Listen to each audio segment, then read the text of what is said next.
বড় বড় মেগা প্রজেক্টে ধার করে ডেফিসিট দিয়ে এগুলি করব না, এবং ব্যাংক থেকে বড়োইংও করে বিরাট তারপর টাকা ছাপিয়ে আমরা এগুলো বাজেটটা বাস্তবায়ন করে পলিসি একটা ডিভিশন হবে, এটা অত্যন্ত ছোট একটা ডিভিশন। অতএব এনবিআরের এই আপনার ইসে করার চিন্তা করার দুশ্চিন্তা করার কোনো কারণ নেই। এনবিআরটা যেভাবে আছে কত টার্মস অফ রেফারেন্স হিসেবে এটা ইন্টারন্যাশনাল প্র্যাকটিস, পলিসি ডিভিশন আর ইমপ্লিমেন্টেশন ডিভিশন এক থাকে না, সব দেশেই আলাদা থাকে।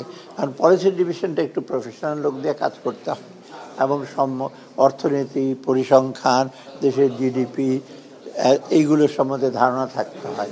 আর এনবিআর করবে এটা ইমপ্লিমেন্ট। এখন এনবিআর যদি পলিসিও করে, মানে যাদের খালি কাজ হলো কালেক্ট করা, তো এটা একটা কনফ্লিক্ট ইন্টারেস্টও থাকে। আমি পলিসি করলাম, আমি আবার লোকজনদের আদায় করলাম।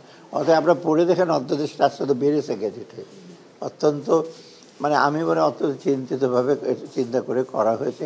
ওদের সাথে যে আলাপ করি না তা না, কারণ আলাপ যদি মনে করেন এনবিআরে হাজার হাজার কর্মচারী সদস্যের সাথে আলাপ করে তা না, যারা মেম্বার সদস্য ডেফিনেটলি তাদের সাথে আলাপ করে।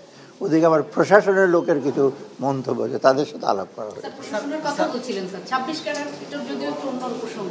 26 ক্যাডারে এই অন্তর্বর্তী সরকার দায়িত্ব নেওয়ার পরে আন্দোলন করেছে, তারা নিজেদের ক্যাডারে নিজেদের মানুষ চায়। স্যার বিশেষ করি সেখানে এনবিআর মতো জায়গাতে আবার অ্যাডমিনের বলা হচ্ছে, মানে তারা অভিযোগ করছে যে অ্যাডমিনকে অনেক বেশি ইনক্লুড করা হচ্ছে। ওটা ঠিক হয় না।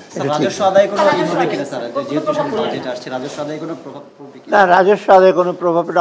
আমরা এই পর্যন্ত যেটা অলরেডি কিন্তু রাজস্ব আদায় গতবারের তুলনায় 2% কিন্তু বেশি হয়েছে, খুব হতাশাব্যঞ্জক না।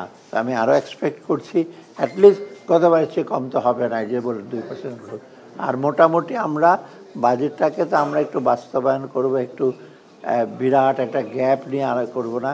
প্রকল্প এডিপিটা আমরা একটু বাস্তবায়ন করব। আমরা অত্যন্ত বাস্তব প্রজেক্টে বড় বড় মেগা প্রজেক্টে ধার করে ডেফিসিট দিয়ে এগুলি করব না, এবং ব্যাংক থেকে বড়োইংও করে বিরাট তারপর টাকা ছাপিয়ে আমরা এগুলো বাজেটটা বাস্তবায়ন করে কিছুটা তো ডেফিসিট থাকবে, সেটা পূরণ করবে। আমি তো নেগোসিয়েট করছি আমরা IMF-এর সাথে, ওয়ার্ল্ড ব্যাংকের সাথে প্রজেক্টের ব্যাপারে, সেটা মোটামুটি এখন সাকসেসফুল আমাদের।